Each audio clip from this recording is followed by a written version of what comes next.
Hey everyone, Collector Crow here with a bit more manga news. So this time I'm actually going to cover two publishers because these keep coming out rapid fire and I feel like it's not in anyone's best interest for me to keep making individual videos based on one or two licenses at a time. So today I'm going to cover the new print announcements for Dark Horse and Square Enix.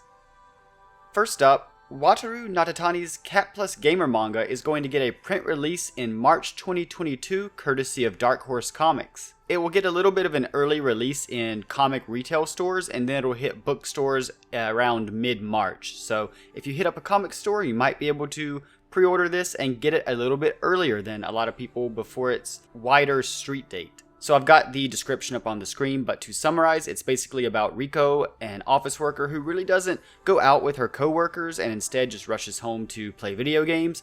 And then one day she finds a cat and she takes it in despite not really knowing how to care for a pet.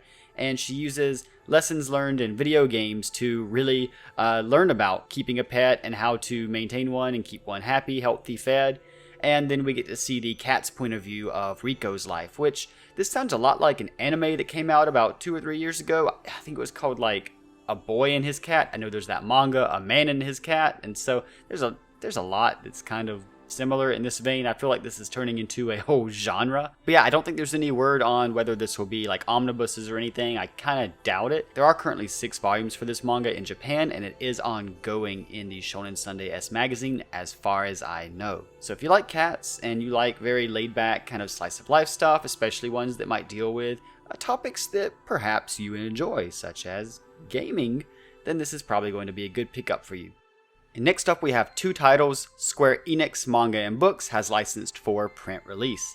So the first up is a manga called My Happy Marriage, which is a manga adaptation of the light novel by Akumi Agetogi and Sukiho Tsukioka. I really don't think I nailed that first name, and I greatly apologize for that. The manga is by both of them, as well as Rito Kosaka, and it's described as a Cinderella-inspired slow burn historical romance with a paranormal twist set in Meiji-era Japan, which just sounds like you took a lot of tags and threw them onto this and just tried to see what stuck, which apparently everything stuck. So apparently this girl who was part of a family that usually has superpowers, she doesn't really have any, and so she's deemed worthless and is abused by her family, and she's sent off to this really well-to-do family to be a bridal candidate for the Kudo clan. I'm guessing it's going to be about maybe learning to have a family outside of your blood relatives, possibly. Yeah, there's a lot going on in this description here, and I'm not really sure how to take it. I'm a bit surprised that I'm interested in this. This does sound like it could be kind of intriguing. It releases June 21st, 2022, digitally and physically, and if you want to go ahead and find out more about the story, you can go ahead and pick up the light novels, which are currently being published by Yen Press.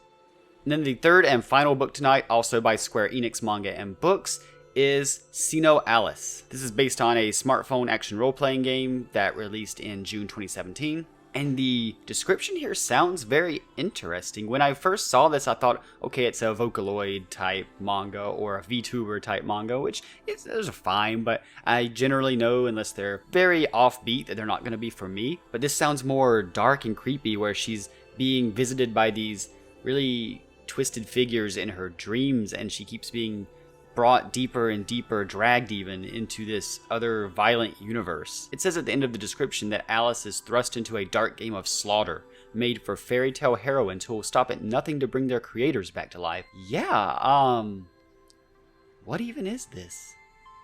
This honestly sounds really cool, and I'm hoping that it's not just a cheap knockoff adaptation that's a cash grab and there's actually some good substance here. The manga is by Yokotaro, Takuto Aoki, Himiko, and Jino. So there's a lot of people working on this. It's going to be released on February 8th, 2022.